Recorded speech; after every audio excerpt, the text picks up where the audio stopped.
salam tercurah limpahkan kepada junjungan Nabi Muhammad SAW, karena hari ini kita dipertemukan di ruangan ini untuk mendapatkan ilmu baru. Hari ini adalah kegiatan untuk menyebarkan pemahaman dan penerapan pengalaman mengenai tentang budaya positif dari salah satu narasumber kami. Sebelumnya, adapun susunan acara pada hari ini adalah pembukaan, doa, dan sambutan-sambutan dari kepala sekolah dan ibu pengawas. Selanjutnya akan dilanjutkan kepada acara inti, yaitu pematerian dari narasumber. Selanjutnya, untuk memperlancar kegiatan hari ini, dipersilakan kepada Bapak Ayah untuk doanya. Tempat dan waktu dipersilakan.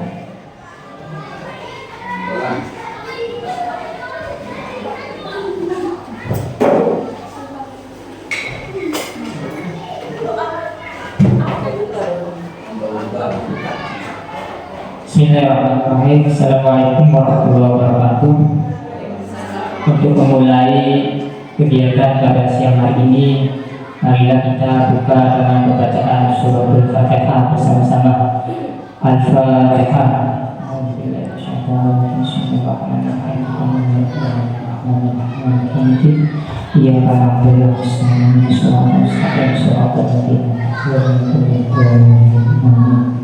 Terima kasih. Assalamualaikum warahmatullahi wabarakatuh. Alhamdulillah, terima kasih kepada Pak Ayat sudah melantunkan doa bersama pada kegiatan hari ini. Selanjutnya ada pun sambutan dari perwakilan sekolah. Mangga dipersilakan kepada Ibu Uus, waktu dan tempat dipersilakan. Assalamualaikum warahmatullahi wabarakatuh.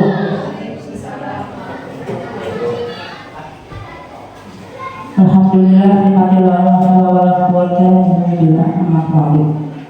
kepada Bapak Ibu guru yang saya hormati, beserta Ibu narasumber yang saya hormati,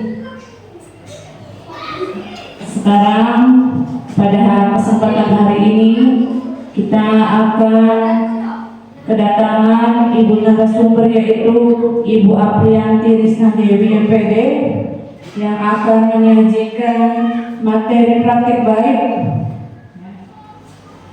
Semoga dalam materi ini bisa menambah ilmu, bisa menambah wawasan kami atau buat Bapak Ibu guru, serta bisa semangat untuk bisa mencerdaskan anak bangsa. Kepada Bapak Ibu guru, semoga bisa memperhatikan atau mengikuti kegiatan ini sampai selesai dengan baik. Cukup sekian dari saya. Wassalamualaikum warahmatullahi wabarakatuh.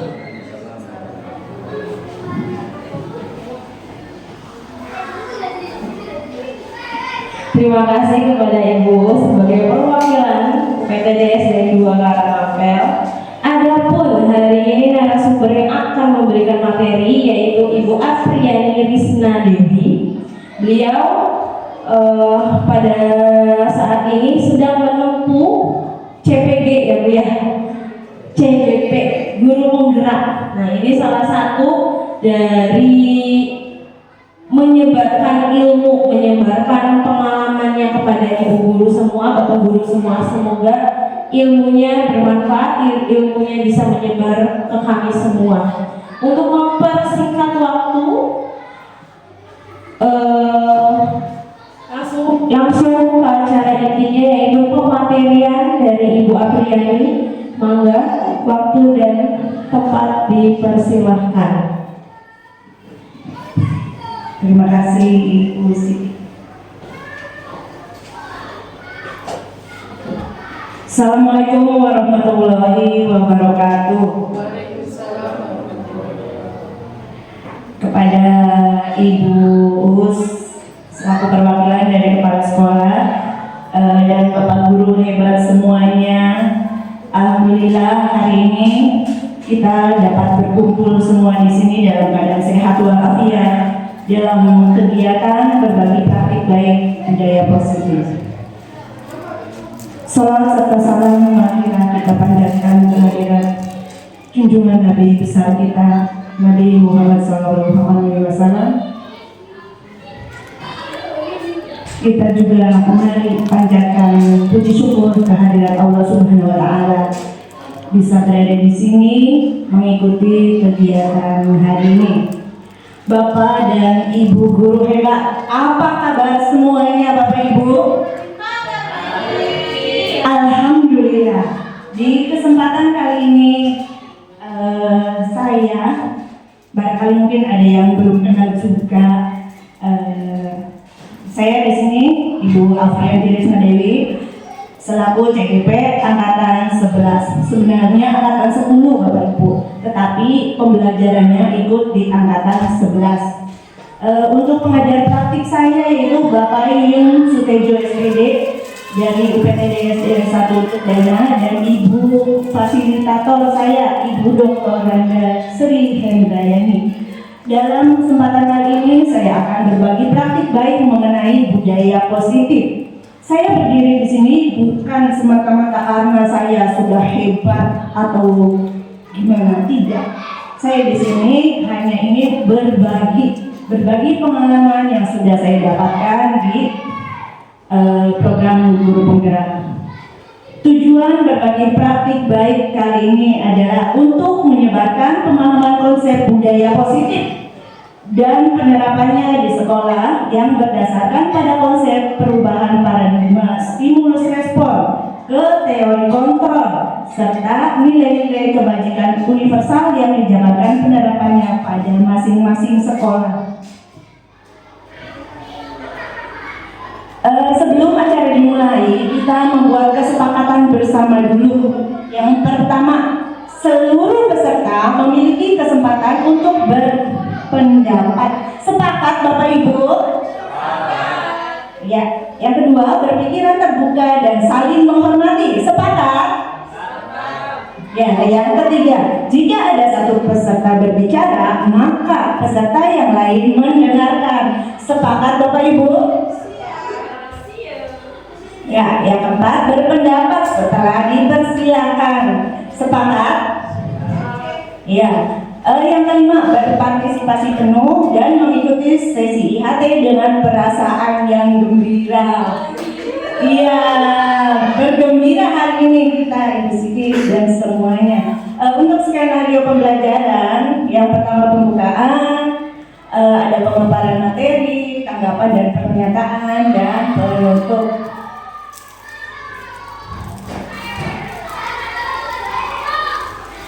Nah, hari ini yang akan kita bahas adalah tentang konsep inti budaya positif.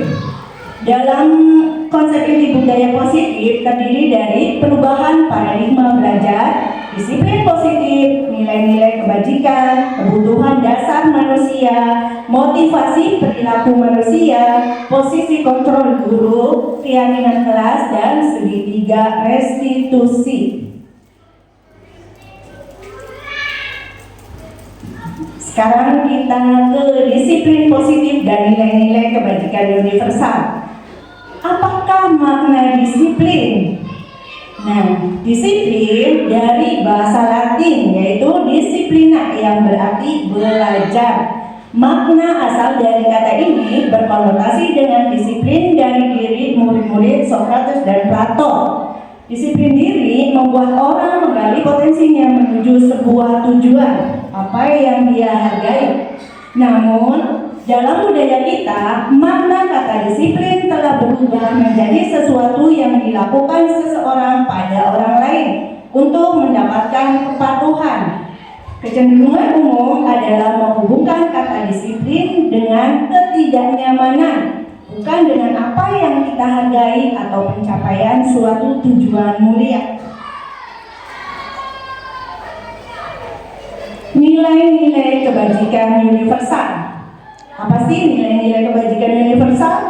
Nilai adalah sifat-sifat positif manusia yang merupakan tujuan mulia yang ingin dicapai setiap individu. Nilai-nilai tersebut bersifat universal dan lintas bahasa, suku bangsa, agama, maupun latar belakang. Setiap perilaku atau perbuatan memiliki suatu tujuan. Dikutip dari William Glasser pada teori kontrol 1984. Dengan mengaitkan nilai-nilai kebajikan yang diyakini seseorang, maka motivasi intrinsiknya akan terbangun sehingga menggerakkan motivasi dari dalam untuk dapat mencapai tujuan mulia yang diinginkan. Dikutip dari Dian Gosen 1998.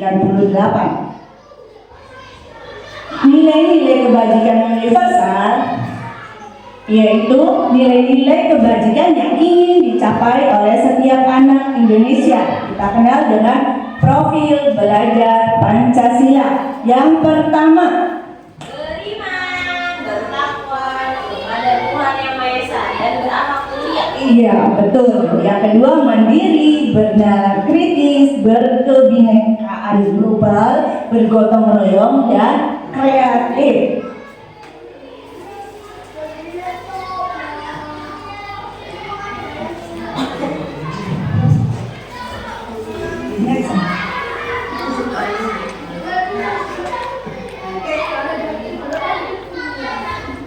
Bapak Ibu, ini ada beberapa pertanyaan. Yang pertama, untuk setuju atau tidak sih? Yang pertama, hukuman di sekolah dapat mendisiplinkan anak. Setuju atau tidak, Bapak Ibu? Tergantung hukumannya. Tergantung hukumannya, kata Ibu Siti. Yang kedua, pemberian hukuman dengan hal positif seperti membaca atau membersihkan halaman sekolah dapat meningkatkan disiplin anak. Setuju atau tidak, Bapak Ibu? Iya. Yang ketiga, memberi penghargaan dapat meningkatkan motivasi belajar anak. Setuju atau tidak? Yang keempat, membuat anak merasa bersalah memberi dampak lebih ringan dibandingkan penghukum. Setuju atau tidak?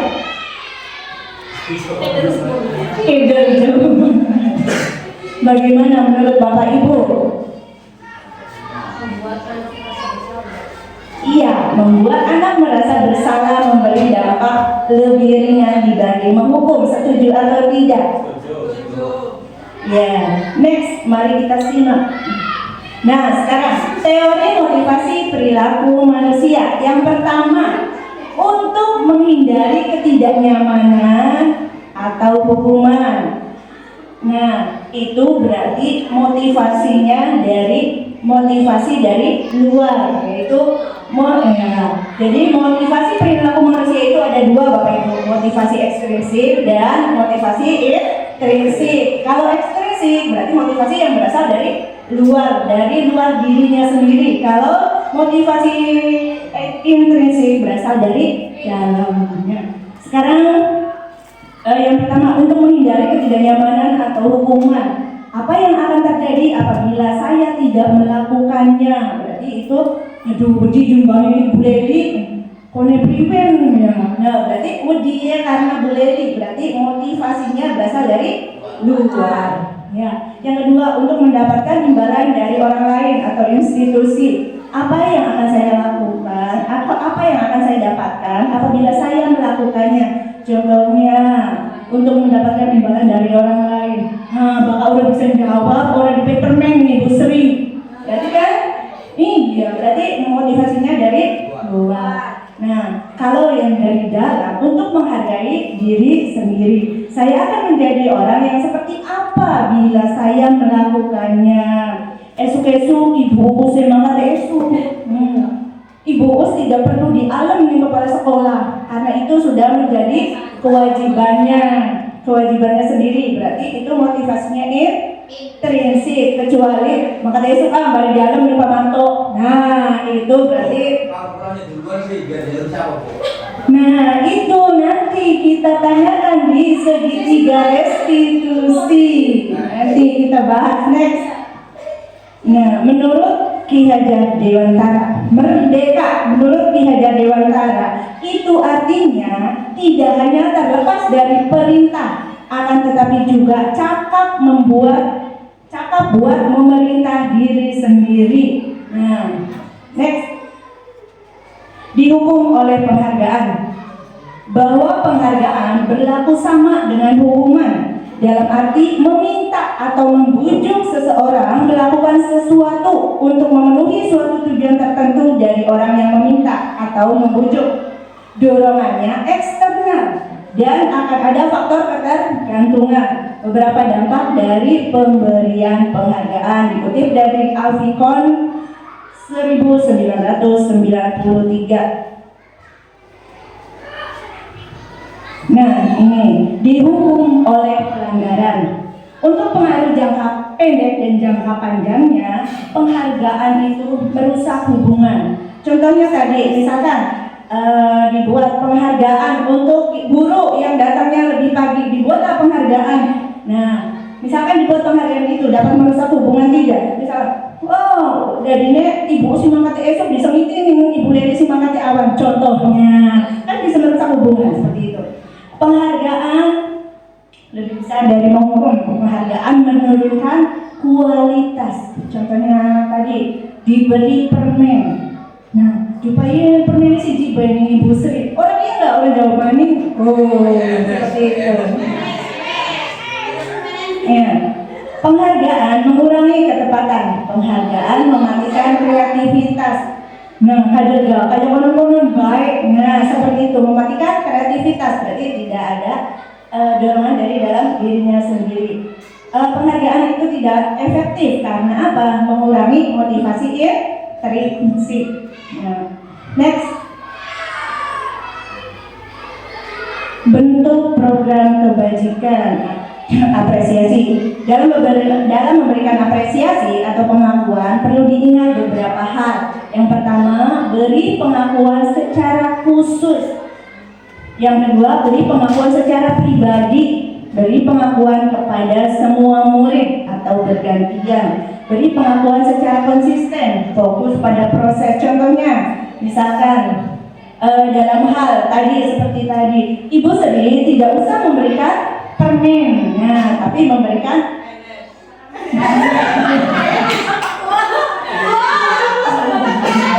iya, berarti tadi memberikan apresiasi ke murid. Wah, bagus sekali pekerjaanmu.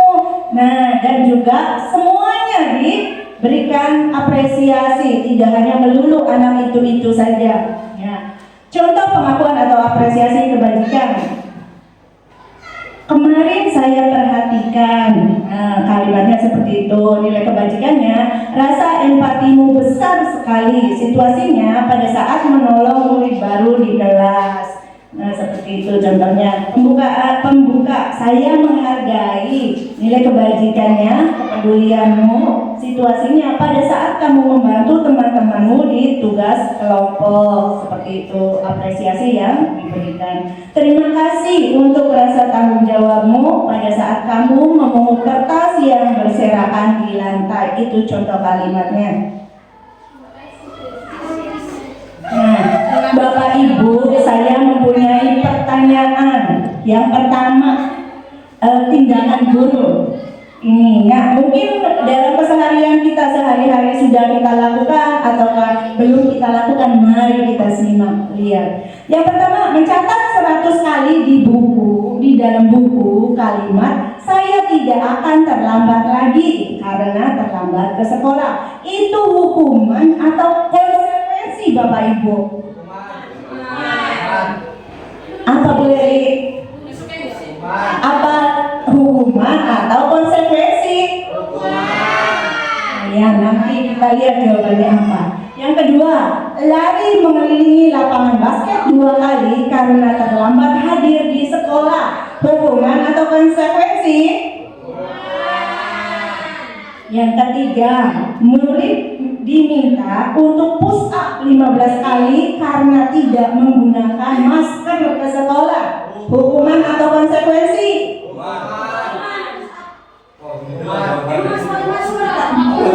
Iya, ini kan contoh saya.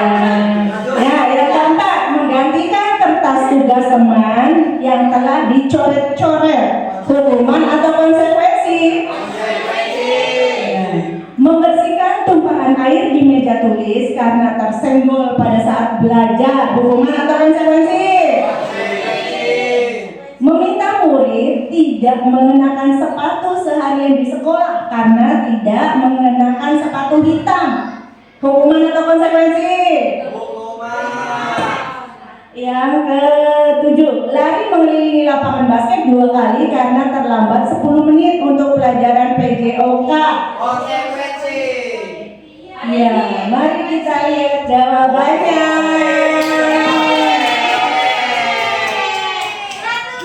Bu Lewi, mencatat 100 kali dalam buku kalimat saya tidak akan terlambat lagi merupakan apa? Iya, pintar. Lari mengelilingi lapangan basket 2 kali. Nah, murid diminta untuk push up. Ya, menggantikan kertas tugas temannya yang telah dicoret-coret. Membersihkan tumpahan air. Meminta murid tidak mengenakan sepatu seharian. Lari mengelilingi lapangan. Ya, next. Nah, ini ada hukuman, konsekuensi, dan restitusi. Identitas yang gagal, sesuatu yang menyakitkan harus terjadi. Nah, konsekuensinya apa? Sesuatu harus terjadi. Untuk restitusinya, restitusi merupakan pilihan. Untuk hukuman, tidak nyaman untuk murid atau anak untuk jangka panjang. Contohnya, kalau Ibu Leli menghukum anak sampai besar pun anak itu ingat. Nah, seperti itu. Konsekuensinya bagaimana? Tidak nyaman untuk murid atau anak untuk jangka waktu panjang. Restitusinya menguatkan murid atau anak dalam jangka waktu yang panjang. Nah, korban mendapatkan keadilan. Nah, itu identitas gagal dari hukuman. Konsekuensinya, korban bisa diabaikan. Restitusinya, korban mendapatkan ganti. Untuk murid atau anak yang tersakiti, konsekuensinya murid atau anak dibuat tidak nyaman. Untuk restitusinya, murid atau anak mendapatkan penguatan. Next. Nah, ini ada perilaku pasif agresif meningkat. Penguatan hanya bertahan dalam jangka waktu yang pendek. Itu konsekuensi. Kalau restitusinya, masalahnya terpecahkan. Kalau hukuman, sistem tidak akan berjalan bila murid takut. Bila murid tidak takut. Nah, konsekuensinya memerlukan monitoring dan supervisi terus-menerus dari guru. Untuk restitusinya, murid belajar bertanggung jawab untuk perilakunya. Untuk hukuman, berlaku hanya pada sebuah institusi, tidak berlanjut pada kehidupan nyata. Konsekuensinya, membantu penerapan mengikuti peraturan dalam masyarakat. Restitusinya fokus pada pemecahan masalah dalam jangka waktu panjang. Nah, kalau hukuman, peraturannya adalah kamu harus, contohnya seperti tadi, kamu harus memakai sepatu hitam, misalkan contohnya. Nah, kalau konsekuensinya, apa peraturannya? Mampukah kamu melakukannya? Terima kasih. Nah, kalau restitusinya, apa yang kamu yakini, apa yang bisa kamu lakukan untuk memperbaiki masalah ini? Nah, kalau hukuman, murid atau anak membenci peraturan, sudah orang makan maning, madar gak peraturannya. Nah, seperti itu hukuman. Untuk konsekuensinya, murid atau anak menghormati peraturan. Untuk restitusinya, murid atau anak menghormati dirinya dan orang lain. Apa sih restitusi itu? Restitusi adalah proses menciptakan kondisi bagi murid untuk memperbaiki kesalahan mereka, sehingga mereka dapat kembali ke kelompok mereka dengan karakter yang lebih kuat. Mengutip dari Gosen 2004. Next. Ciri-ciri restitusi yang pertama, belajar dari kesalahan, bukan menebus kesalahan. Yang kedua, memperbaiki hubungan. Yang ketiga, menawarkan, bukan memaksa. Yang keempat, restitusi diri adalah cara yang terbaik. Yang kelima, menuntun untuk melihat ke dalam diri. Yang keenam, mencari kebutuhan dasar yang mendasari tindakan. Yang ketujuh, berfokus pada karakter bukan tindakan.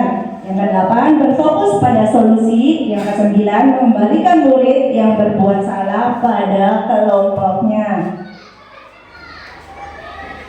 Es breaking dulu Bapak Ibu biar tidak tegang.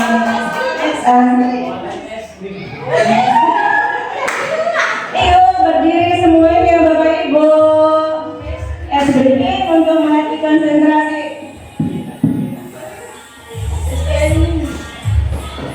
Ayo.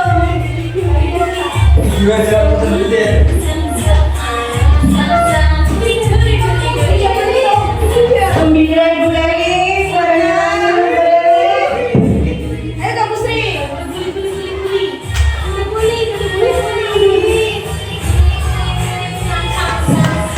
Tak boleh lihat juga.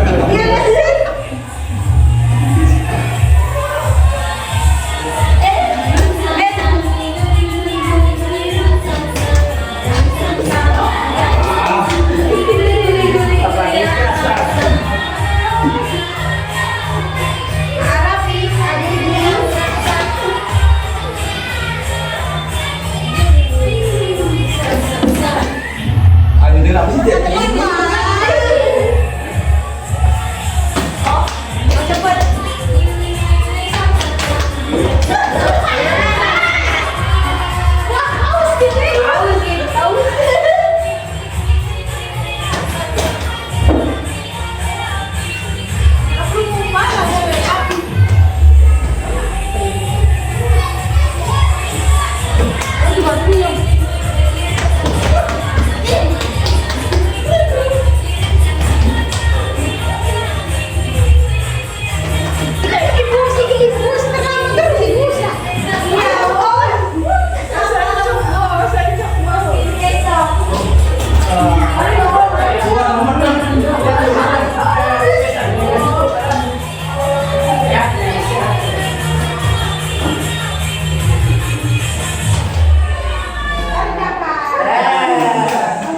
Terima kasih.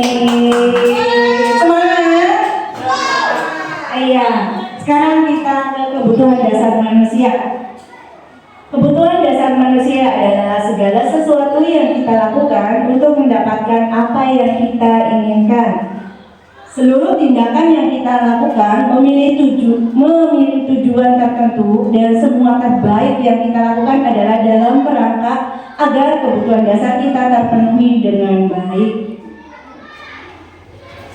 Mari kita simak video berikut ini.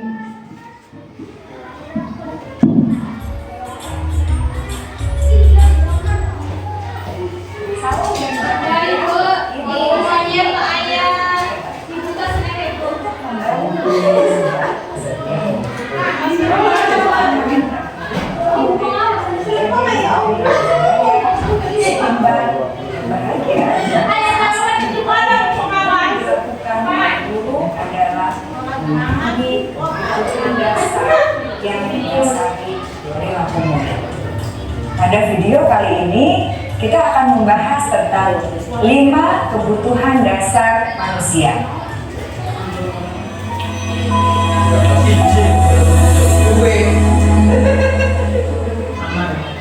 Ki Hajar Dewantara dalam salah satu kutipannya menyatakan, kita ambil contoh perbandingannya dengan hidup tumbuh-tumbuhan. Seorang petani dalam hakikatnya sama kewajibannya dengan seorang pendidik yang menanam padi misalnya. Hanya dapat menuntun tumbuhnya padi. Ia dapat memperbaiki kondisi tanah, memelihara tanaman padi, memberi pupuk dan air, membasmi ulat-ulat atau jamur-jamur yang mengganggu hidup tanaman padi, dan lain sebagainya. Ketika guru memahami kebutuhan apa yang mendasari perilaku murid, dan guru berusaha menuntun dan mendukung murid dalam memenuhi kebutuhannya secara positif, pada hakikatnya guru tersebut ibarat seorang petani yang sedang berusaha memahami kebutuhan masing-masing tanaman, dan ia berusaha memenuhi kebutuhan tanaman tersebut agar dapat tumbuh dengan subur dan maksimal. Dr. William Glasser, seorang psikiater dari Amerika Serikat, menyatakan bahwa seluruh tindakan manusia memiliki tujuan tertentu, yaitu memenuhi kebutuhan dasarnya. Ketika kelima kebutuhan dasar telah terpenuhi secara memadai, maka murid akan tumbuh dengan seimbang dan bahagia. Sebaliknya, ketika kebutuhan dasar tidak terpenuhi dengan baik, maka seseorang akan mengalami emosi negatif seperti bosan, sedih, dan kecewa. Bahkan mereka dapat melakukan perbuatan yang bertentangan dengan nilai-nilai kebajikan atau melanggar peraturan. Dengan kata lain, perilaku buruk seseorang biasanya adalah respons dari kebutuhan yang tidak terpenuhi. Namun, mereka tidak tahu cara untuk menyampaikannya. Ada 5 kebutuhan dasar manusia menurut Dr. William Glasser, yaitu yang pertama, kebutuhan untuk bertahan hidup atau survival. Yang kedua, kebutuhan untuk merasa diterima atau love and belonging. Yang ketiga, kebutuhan akan kebebasan atau freedom. Yang keempat, kebutuhan akan kesenangan atau fun. Dan yang kelima, kebutuhan akan penguasaan atau power.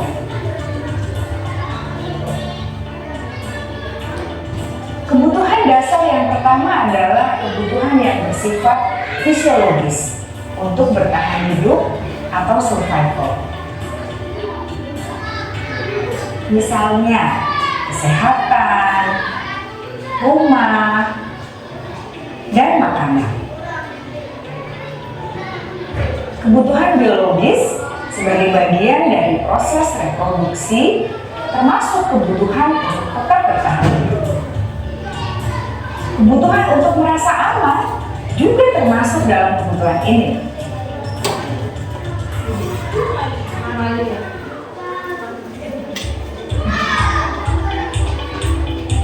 Agar murid dapat belajar dengan baik, kebutuhan mereka akan rasa aman, papan, sandang, dan papan harus terpenuhi. Bagaimana mungkin mereka dapat belajar dengan baik bila mereka datang ke sekolah dengan perut yang lapar atau bila rumah mereka kebanjiran?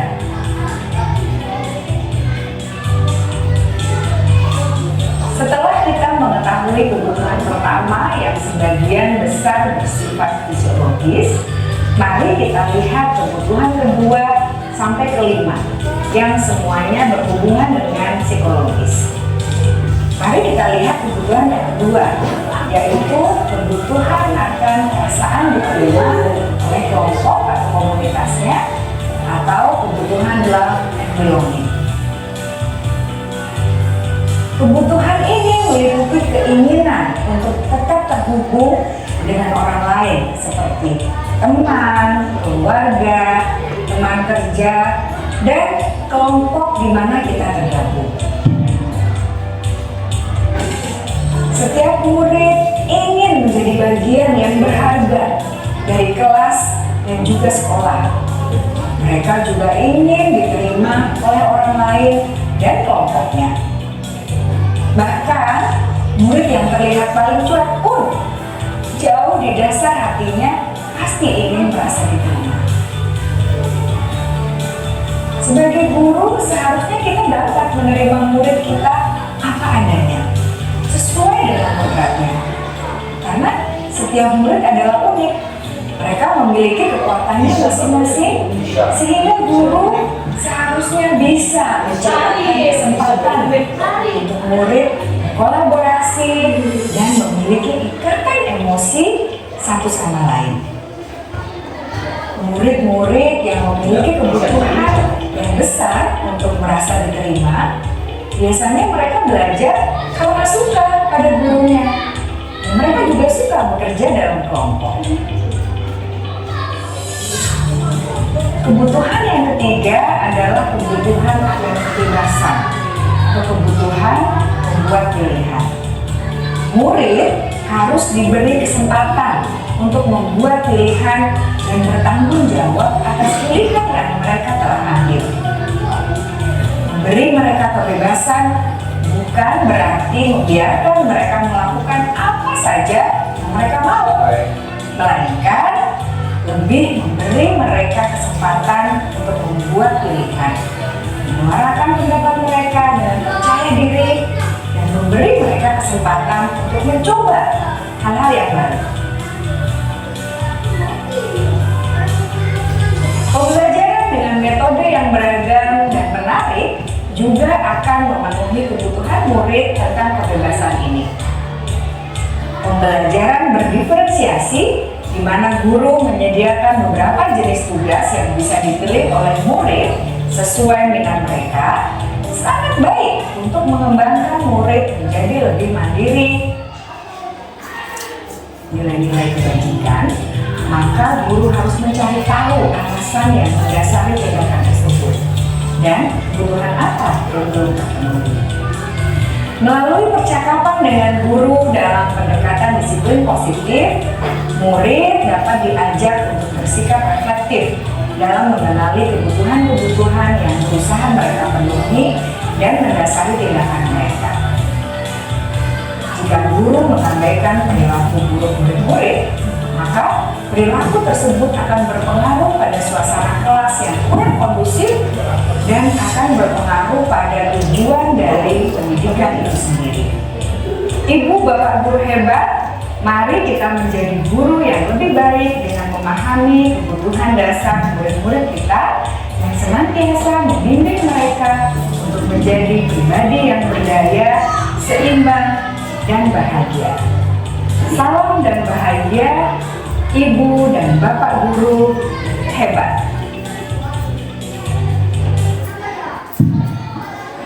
Setelah kita menyimak video 5 kebutuhan dasar manusia, dapat disimpulkan bahwa kebutuhan dasar manusia itu ada 5. Yang pertama, bertahan hidup. Contohnya apa? Makanan, pakaian, tempat tinggal, keamanan, dan kesehatan. Yang kedua, rasa kasih sayang dan rasa diterima. Rasa diterima diperdulikan, berbagi, kerjasama menjadi bagian kelompok. Yang ketiga, penguasaan, harga diri, keinginan untuk dianggap memimpin, berprestasi, diakui, didengar. Kebebasan, mandiri, memiliki pilihan, mencoba hal yang baru, mampu mengendalikan arah. Semangat, bermain, humor, antusiasme, tertawa, dan sebagainya. Ibu Leli, dapat disimpulkan, Ibu Leli, kebutuhan dasar manusia itu ada 5. Yang pertama, bertahan hidup. Yang kedua, iya. Yang ketiga, iya. Yang keempat, kesenangan. Yang terakhir adalah penguasaan. Ya, sekarang motivasi perilaku manusia ada 2, ada ekstrinsik dan intrinsik yang berasal dari luar untuk menghindari ketidaknyamanan atau hukuman, untuk mendapatkan imbalan atau penghargaan dari orang lain. Kalau yang motivasi intrinsik itu tuh untuk menjadi orang yang mereka inginkan dan menghargai diri sendiri dengan nilai-nilai yang mereka percaya. Di sini ada 2 gambar Bapak Ibu. Apa pendapat Bapak Ibu terkait kedua gambar tersebut? Manakah gambar yang membangun budaya positif? Reward atau hadiah atau hukuman? Yang mana Bapak Ibu? Iya, next.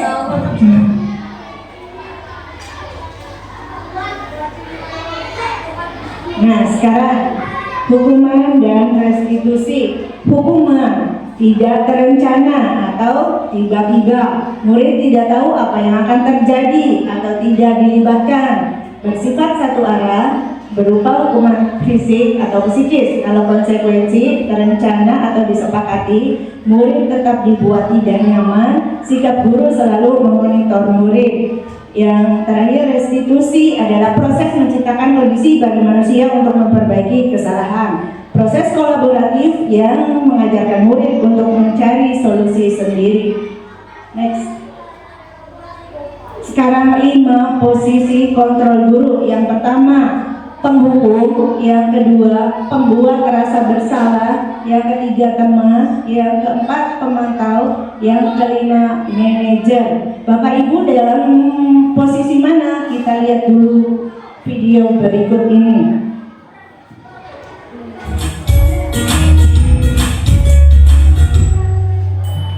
Salam bahagia Ibu dan Bapak Guru hebat.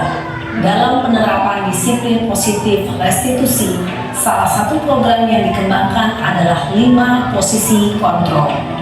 5 posisi kontrol dalam restitusi adalah proses perjalanan seorang pendidik agar dapat mengenali dirinya. Pada video kali ini, kita akan membahas tentang 5 posisi kontrol yang dikembangkan oleh Diane Dawson dan contoh penerapannya.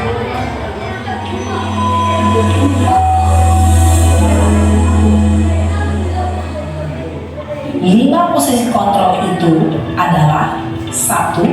Posisi penghukum. 2. Posisi pembuat merasa bersalah. 3. Posisi teman. 4. Posisi pemantau atau monitor. Dan 5. Posisi manajer. Untuk lebih memahami kelima posisi tersebut,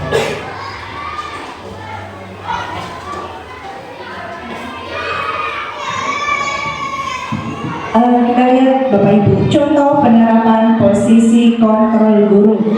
Dalam kasus ini, contohnya siswa tidak memakai atribut lengkap saat upacara bendera. Nah, hormat pada bendera selama 1 jam. Berarti posisi kontrol gurunya sebagai penghukum. Nah, kalau pembuat rasa bersalah seperti ini contohnya. Berapa kali ibu harus memberitahu kamu selalu saja mengecewakan ibu.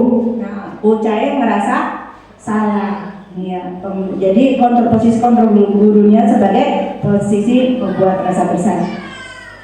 Posisi kontrol sebagai teman, contohnya, ayo dong ikuti aturan sekolah. Tolong bantu ibu ya sekali ini. Ya sudah, tidak apa-apa. Lain kali jangan sampai berbuat seperti ini lagi ya. Itu posisi kontrol guru sebagai teman. Contoh sebagai pemantau, kamu sudah melanggar peraturan sekolah, kamu tahu konsekuensinya. Setelah upacara, kamu beli atributnya ke koperasi dan jangan diulangi lagi.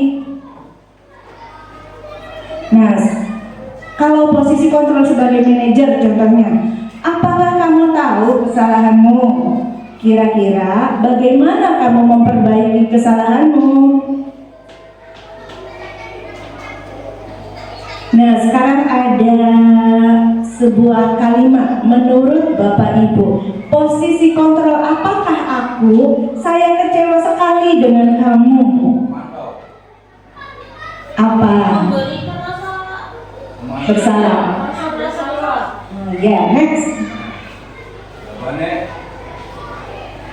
Kamu tidak pernah benar melakukannya. Apa, ayo?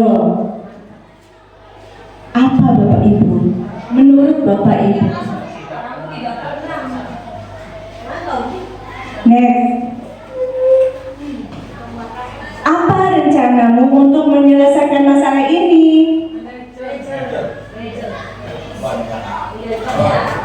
Ayo lakukan demi Bapak atau Ibu ya. Kamu tidak pernah mendapat nilai jika tidak mengerjakan tugas.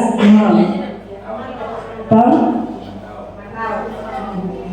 Nah sekarang kita ke keyakinan kelas. Mengapa keyakinan kelas bukan peraturan kelas? Keyakinan kelas. Mengapa tidak peraturan saja? Mengapa harus keyakinan kelas? Mengapa kita memiliki peraturan harus menggunakan helm bila mengendarai kendaraan roda 2? Mengapa kita memiliki peraturan membuang sampah di tempatnya? Mengapa kita memiliki peraturan harus datang tepat waktu pada saat mengikuti pelatihan? Untuk mendukung motivasi intrinsik, kembalikan ke nilai-nilai atau keyakinan, karena akan lebih menggerakkan seseorang dibandingkan mengikuti serangkaian peraturan-peraturan. Di situ ada contoh peraturan Bapak Ibu. Yang pertama, selalu kembalikan buku ke tempatnya. Dilarang mengganggu orang lain. Hadir di sekolah 15 menit sebelum pembelajaran dimulai. Dilarang melakukan kekerasan. Dilarang menggunakan narkoba. Bergantian atau menunggu giliran, menggunakan masker, jangan berlari di kelas atau koridor. Itu contoh peraturan. Nah sekarang dari peraturan kelas kita ke keyakinan kelas. Kalau peraturan seperti tadi contohnya ada kalimat dilarang, jadi siswa itu merasa takut karena peraturan tersebut, nanti takutnya dihukum. Nah kalau keyakinan kelas kita buat berdasarkan inisiatif atau pendapat dari anak-anak. Nah untuk apa? Untuk menciptakan lingkungan yang positif. Kalau lingkungannya sudah positif, maka budayanya juga akan positif. Next. Ini contoh kesepakatan kelas. Yang pertama, datang tepat waktu, mengucapkan salam, menjaga kebersihan sekolah, berdoa sebelum dan sesudah kegiatan, aktif dalam pembelajaran. Next. Ini contoh keyakinan kelas. Datang tepat waktu, berdoa sebelum belajar, belajar dengan sungguh-sungguh, menghormati guru dan teman, menjaga kebersihan kelas dan sekolah, berbicara yang sopan, berpakaian yang rapi, jujur dan mandiri. Nah, mari kita diskusi. Apa pendapat Bapak Ibu tentang fenomena ini sehubungan dengan konsep keyakinan kelas yang telah kita pelajari? Apabila ada sekolah yang membelinya, apa yang hilang dari tujuan pembuatan keyakinan kelas? Kan banyak tuh di Shopee peraturan seperti ini, kesepakatan kelas. Harganya 7.500. Menurut Bapak Ibu, ideal tidak atau benar tidak kalau kita membelinya untuk menerapkan di kelas kita? Bagaimana menurut Ibu Leli? Dengan membeli poster ini bagaimana? Setuju atau tidak dengan membelinya?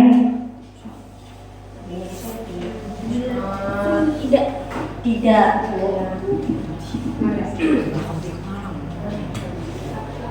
Mengapa tidak?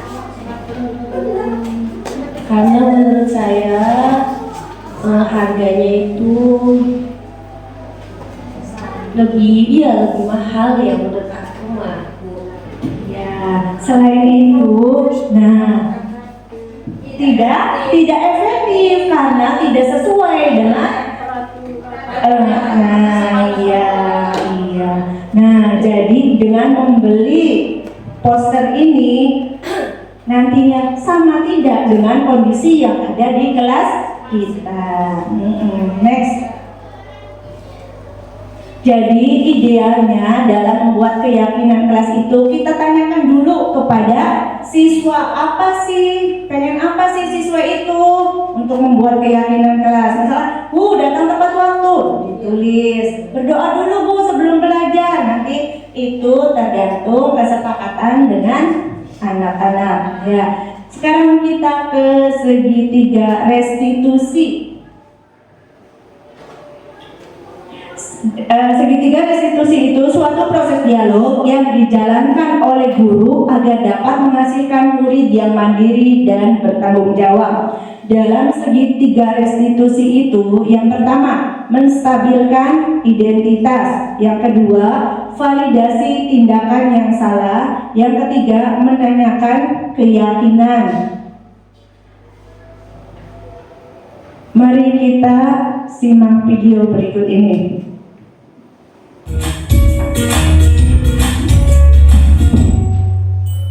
Salam dan bahagia Ibu dan Bapak guru hebat.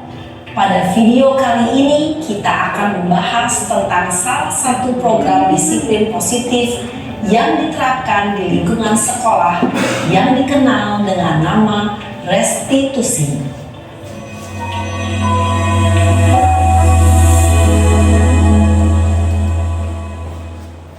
Restitusi dikembangkan oleh pakar pendidikan Diane Gosson, berlandaskan pada teori kontrol Dr. William Glasser. Segitiga restitusi adalah suatu proses dialog yang dijalankan oleh guru atau orang tua agar dapat menghasilkan murid yang mandiri dan bertanggung jawab. Pada saat guru di posisi manajer, aspek yang dikembangkan pada murid adalah motivasi intrinsik, sehingga penanaman nilai-nilai kebajikan dapat tumbuh dan berkembang menjadi suatu kebiasaan positif yang akhirnya membentuk karakter murid. Proses dialog ini terdiri dari 3 langkah yang digambarkan pada ketiga sisi pada segitiga restitusi. Sisi pertama adalah menstabilkan identitas. Sisi yang kedua adalah validasi tindakan yang salah. Dan sisi yang ketiga adalah menanyakan keyakinan.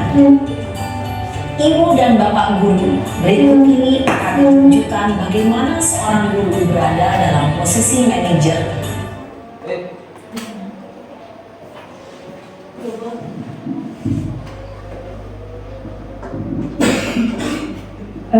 Berhubung azan, kita skip dulu videonya.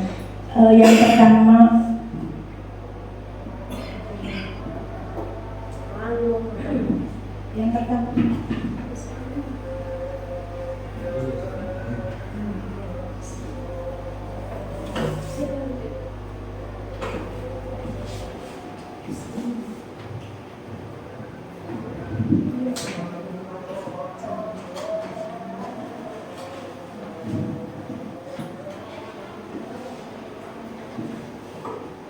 dalam segitiga restitusi itu ada 3 langkah. Yang pertama, menstabilkan identitas. Teori kontrolnya, kita semua akan melakukan hal terbaik yang bisa kita lakukan. Yang kedua, validasi tindakan yang salah. Semua perilaku memiliki alasan. Yang ketiga, menanyakan keyakinan. Kita semua memiliki motivasi internal. Next. Yang pertama, menstabilkan identitas. Berdasarkan prinsip membuat kesalahan adalah bagian dari proses pembelajaran.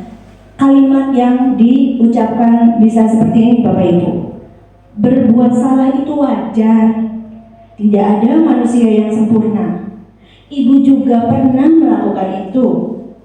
Ibu tidak mau mencari siapa yang salah, tapi ibu ingin mencari solusi dari permasalahan ini. Kamu berhak merasa begitu. Itu contoh kalimatnya Bapak Ibu. Yang kedua, memvalidasi tindakan yang salah. Berdasarkan prinsip setiap perilaku berupaya memenuhi suatu kebutuhan tertentu. Contoh kalimatnya, kamu pasti punya alasan mengapa melakukan hal itu. Padahal kamu bisa melakukan dari ini ya. Kamu patut bangga karena telah melindungi sesuatu yang penting bagimu. Kamu melakukannya karena mempertahankan sesuatu yang penting bagimu. Itu contoh kalimatnya. Dan yang ketiga, menanyakan keyakinan. Berdasarkan prinsip teori kontrol bahwa pada dasarnya kita termotivasi secara intrinsik. Nah, dalam hal ini kita harus menanyakan apa keyakinan kelas kita. Nilai-nilai apa yang telah disepakati bersama? Seperti apa gambaran sebuah kelas yang ideal buatmu? Kamu ingin menjadi orang yang seperti apa? Menanyakan keyakinan. Next. Ice breaking lagi Bapak Ibu. Yuk kita berdiri lagi. Bapak Ibu next. Yuk, mari berdiri semua.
Terima kasih Bapak Ibu semuanya. Tepuk tangan untuk kita semua. Ya, dari paparan tadi tentang budaya positif yang sudah saya paparkan, barangkali ada tanggapan dari Bapak Ibu. Mangga, mari kita belajar bersama. Saya berdiri di sini juga masih berproses, Bapak Ibu. Mari kita belajar bersama. Mangga, barangkali ada tanggapan dari Bapak Ibu, saya persilahkan. Mangga, Ibu Siti. Alhamdulillah, terima kasih banyak Bu Apri atas pemateriannya yang luar biasa, padat tapi nyampe. Alhamdulillah, sangat-sangat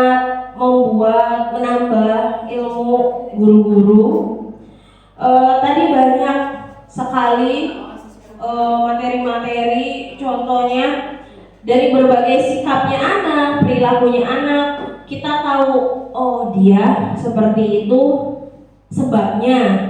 Bisa dari kita sebagai guru, bisa dari teman, dari lingkungan luarnya, lingkungan sekolah, lingkungan rumahnya, orang tua, ataupun dari dirinya sendiri, pola pemikirannya sendiri. Tapi masih rada bingung. Kan tadi itu ada motivasi eksternal dan internal. Eksternal itu ya dari guru gitu, dari lingkungan sekitarnya. Internalnya dari hatinya sendiri, dari pola pikirnya sendiri anak. Kita tahu anak-anak di sini seperti apa, berbagai macam dengan keunikannya masing-masing. Nah, kalau misalnya dari motivasi eksternal kan bagaimana guru itu bisa bertutur kata yang baik, yang benar, tapi nyampe ke anak-anak bisa paham, menyadari kesalahannya, berperilaku yang lebih baiknya. Kalau misalnya dari motivasi internal kan kita tidak tahu bagaimana pola pikiran anaknya, dia meyakini dalam dirinya. Guru itu bilang itu salah, tapi misalnya dari pola pemikirannya, enggak bu, orang bu, kuku bener, biasa baik bu, orang salah bu. Nah, dari kita guru pasti ngasih tahu orang kuku salah gini, pasti untuk merubah pola pikirnya dan bagaimana internalnya. Nah, kalau misalnya dari Bu Apri sendiri, pertanyaannya kalau dari Bu Apri sendiri, bagaimana caranya untuk mengolah si motivasi internal itu dari masing-masing anak gitu? Nggak dari masing-masing anak lah, pokoknya karena masing-masing anak itu berbeda, kita tidak bisa fokus ke satu, tapi gimana caranya si internal itu tuh bisa gitu loh dipahami bersama gitu. Terima kasih, pertanyaan yang luar biasa. Tepuk tangan buat Ibu Siti. Nah, pertanyaannya bagus. Ini menurut pendapat saya ya Bu Siti. Kita sebagai guru diibaratkan sebagai petani seperti tadi. Nah, bisa menanam padi. Nah, untuk tumbuh padi itu menjadi padi yang subur, menghasilkan kualitas yang bagus, perlu apa? Perlu dipupuk. Nah, kan ada tuh di samping padi, di bawahnya kadang tumbuh rumput, harus diapakan dulu? Iya, ngoyos, bahasa ini ngoyos. Nah, itu sama halnya dengan kita sebagai guru Bapak Ibu. Dalam hal ini Ki Hajar Dewantara sudah memaparkan kalau kita itu sebagai guru itu harus menuntun, bukan menuntut, ya. Nah, bagaimana yang harus kita lakukan Bapak Ibu? Kita harus melakukan coaching dengan anak tersebut. Nah, kita tahu di kelas kita berbagai macam karakteristik dan keunikan. Betul seperti itu Bu Siti? Nah, makanya kita sebagai guru tidak bisa menyamaratakan. Karena apa? Karena kebutuhan mereka juga, kebutuhan dasar manusia, 5 kebutuhan dasar manusia juga, mereka setiap individu juga berbeda-beda. Jadi ini menurut pendapat saya, kita berikan waktu, meluangkan waktu untuk mendengar.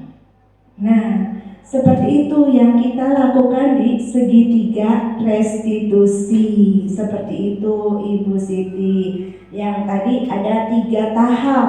Nah, kita luangkan waktu untuk apa sih Nang sebenarnya? Kan seperti itu. Nah, kita juga melakukan seperti tadi, jadi saling berkaitan budaya positif itu Bapak Ibu. Tadi kan ada kebutuhan dasar manusia, ada motivasi, ada 5 posisi kontrol guru juga. Kita itu berperannya sebagai apa? Idealnya kita sebagai guru itu berperan sebagai manajer. Iya kan Bapak Ibu. Jadi kita luangkan waktu sejenak untuk mendengarkan apa sih keinginan dia, Bu. Seperti kata yang Ibu Siti tadi ungkapkan, Bu, mungkin yang biasa baik. Karena apa? Karena kebiasaan biasa kan seperti itu ya. Nah, jadi kita cari tahu, explore dulu. Nanti setelah kita dapatkan baru, misalnya dia ungkapkan, nah solusinya dari dia sendiri. nanti yang ini. Jadi tugas kita menuntun Bapak Ibu. Ya, ini ya mendengarkan. Seperti tadi, berarti kan kebutuhannya apa nih yang belum terpenuhi pada anak tersebut? Apakah kebebasannya kah? Ataukah penguasaannya kah? Atau rasa kasih sayang? Contohnya seperti hari ini Ibu Tiro diam saja sama saya, padahal saya tuh kerudungnya bagus, Ibu Tironya diam aja. Iya,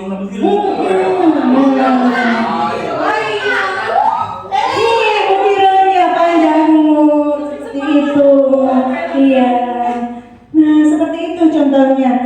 Kan biasanya Ibu Tiro tuh, hai nyapa. Pada suatu hari dia tidak disapa sama Ibu Tiro contohnya. Padahal Ibu Tiro orang menuta, kita kudunge anyar menang baik Ibu Tiro. Nah, rasa apa yang ingin dirasakan oleh anak itu? Kebutuhan apa yang belum terpenuhi? Kebutuhan? Iya, rasa kasih sayang dan diterima. Ibu Leli lu orang ngerti teman ya. Sebenarnya wis bener ada yang kuya. Seperti itu ya Bu Siti. Semoga Ibu Siti tidak puas. Nah, dengan jawaban saya, Ibu Siti akan mencari tahu lagi jawaban sehingga Ibu Siti merasa terpuaskan. Seperti itu ya Bu Siti. Berarti dilakukan coaching, ngobrol antara guru dengan untuk mencari solusi yang dari dirinya sendiri. Mereka tuh pengen gini Bu. Jadi tadi Bapak Ibu kita terapkan kita ini dalam posisi kontrol guru sebagai manajer. Barangkali ada yang tanggapan yang lain, silakan Bapak Ibu. Mangga Pak. Ayat. Oke, mau gimana ini boy?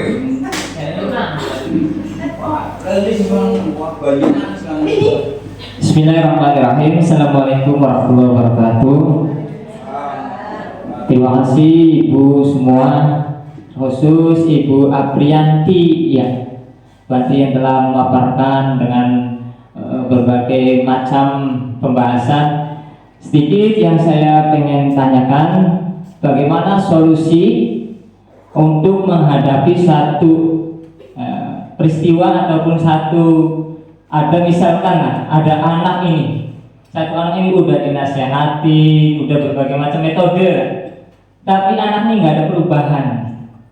Solusi terakhirnya bagaimana? Mungkin itu yang dapat saya tanyakan. Terima kasih. Assalamualaikum warahmatullahi wabarakatuh. Waalaikumsalam warahmatullahi wabarakatuh. Solusinya ada di segitiga restitusi. Bapak Duk tolong slide restitusi. Tiga langkah restitusi Bapak Duk.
Ini jawabannya Pak Ayat. Kita melakukan segitiga restitusi. Yang pertama, menstabilkan identitas. Yang kedua, validasi tindakan yang salah. Yang ketiga, menanyakan keyakinan. Tadi tuh yang pertama, menstabilkan identitas. Nah, menstabilkan identitas itu kan contohnya sudah diperingati tetap saja seperti itu kan. Nah, Pak Ayatnya mengutarakan kalimat yang tadi saya contohkan di slide berapa ya, yang itu tuh, Ibu juga sama, setiap orang pernah, atau Bapak juga sama pernah melakukan hal yang salah seperti itu ya. menstabilkan identitas. Yang keduanya validasi tindakan yang salah. Nah, kita tanya dulu, seperti ngobrol lah, diajak ngobrol, apa masalahnya?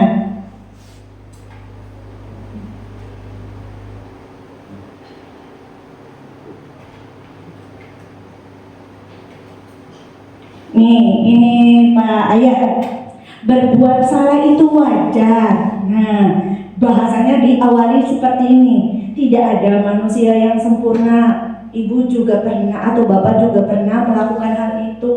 Nah, bapak tidak mau mencari siapa yang salah, tapi bapak ingin mencari solusi dari permasalahan ini. Ini contoh kalimatnya. Nah, kita kan makanya ada satu waktu yang kita harus luangkan dengan melakukan coaching ini, memvalidasi tindakan yang salah.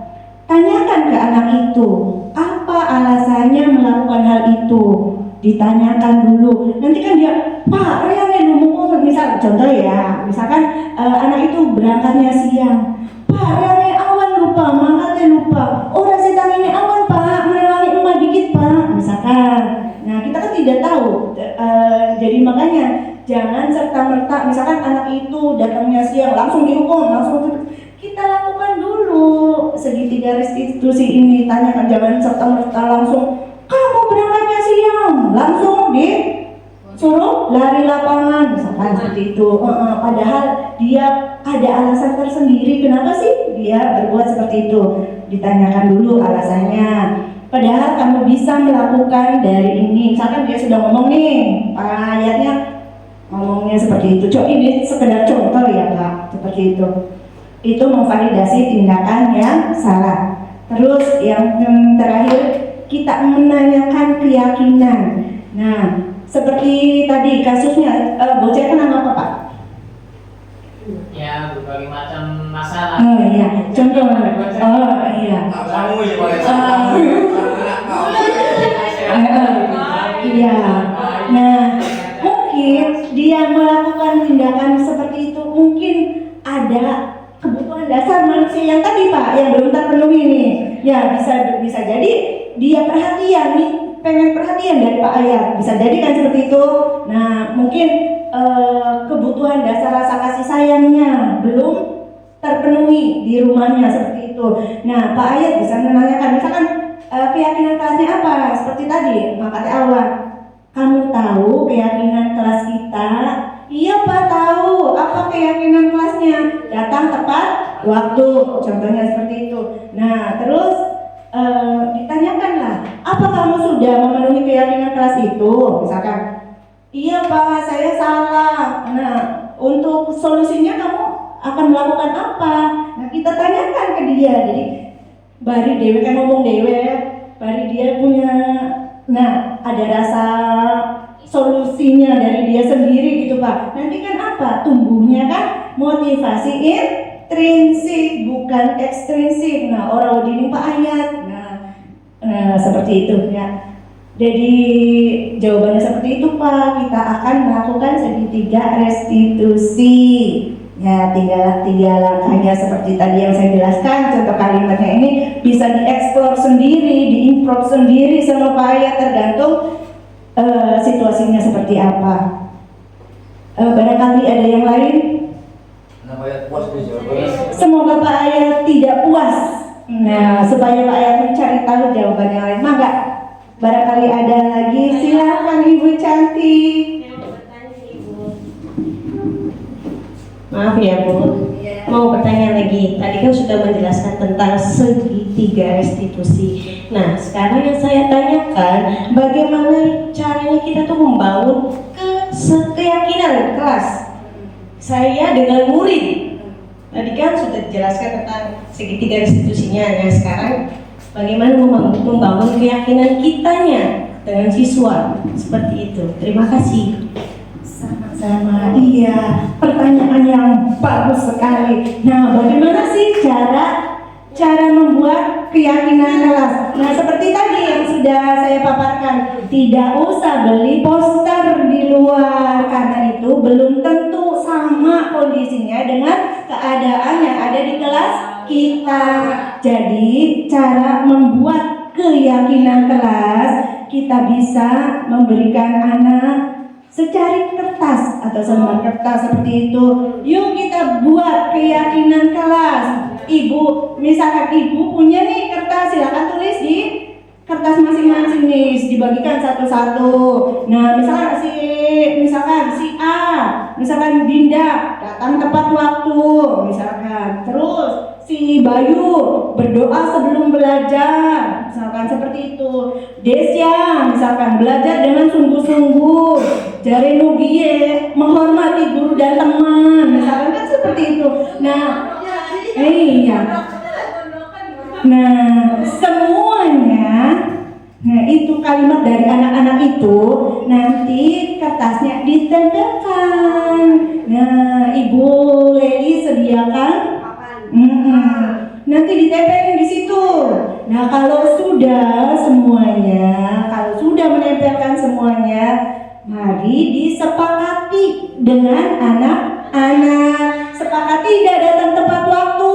Sepakat, Bu. Nah, pokoknya bakal sih telat primen, Bu. Nah, berarti dia sendiri aja telat beli. Nah, itu solusinya dari mereka sendiri. Jadi bukan dari gurunya. Nanti kalau seperti itu timbulnya mereka yang membuat sendiri, mereka juga akan termotivasi sendiri, bisa melakukan hal yang seperti itu, bisa lebih baik lagi dan mereka bertanggung jawab dengan apa yang telah diyakini oleh mereka. Seperti Ibu Leli, seperti itu contohnya. Nanti bisa diterapkan. Sudah ada belum keyakinan kelasnya, Bu Leli? Sudah ada sebagian. Oh, sebagian. Nanti bisa dilengkapi. Ya. Iya, betul. Barangkali ada yang lain? Atau sudah? Pertanyaan Barangkali ada tanggapan yang lain? Sudah? jawabannya sama aja, Bu. Oh, Pak Dedi belakang. Mangga Pak Dedi. Sudah? Kalau sudah, saya ucapkan banyak-banyak terima kasih kepada Bapak Ibu Guru yang sudah meluangkan waktunya dalam berbagi praktik baik ini. Semua yang saya paparkan semoga bisa bermanfaat dan memberikan dampak yang positif pada budaya positif di sekolah ini. Kurang dan lebihnya saya ucapkan mohon maaf dan terima kasih kepada Bapak dan Ibu semuanya. Semoga tetap semangat, kita memerdekakan anak. Dengan kita sebagai guru, kita menuntun, bukan menuntut. Seperti itu Bapak Ibu. Salam sejahtera, salam bahagia bagi kita semua. Terima kasih. Wassalamualaikum warahmatullahi wabarakatuh.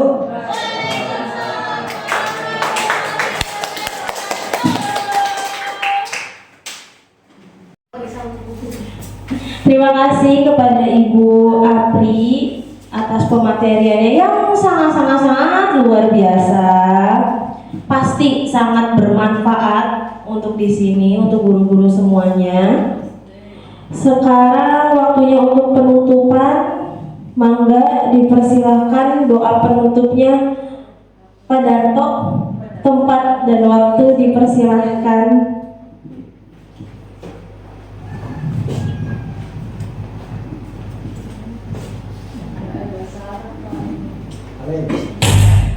Ya, kita tutup dengan doa. Bismillahirrahmanirrahim. Allahumma shalli ala sayyidina habibina wa syafi'ina wa qina wa tawfina maulana Muhammad radhiyallahu ta'ala sahabatin dan hamdan syakirin hamdan namin hamdan bil qalbi mazida ya rabbana kama yanbaghi li syu'atin bi sultanik rabbana fatadhik wa ba'da idratin rahmah innaka ala rabbana azwatina wa dhurriyyatina wa qurrata a'yunin taqina liman Allahumma inna nas'aluka salatan fid dunya wal akhirah Dasar wasna ini fadl qalbi wa rahmatan indal wa maghfiratan Allahumma inna fi sadrina wa nazatan min nar wa nafa'an اللهم ارزق بركته في أمورنا وبحسناتنا من أعمالنا وسلوك الرحيم. ربنا آتنا في الدنيا حسنة وفي الآخرة وقنا عذاب النار. وصلى الله محمد وصحبه وسلم. سبحان ربك رب العزة عما يصفون وسلام على المرسلين الحمد لله رب العالمين. الفاتحة.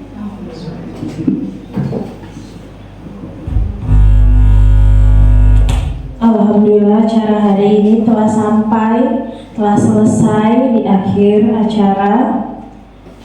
Bismillah, semoga pematerian hari ini bermanfaat untuk kita semua. Mangga Bapak Ibu di depan untuk sesi foto dulu.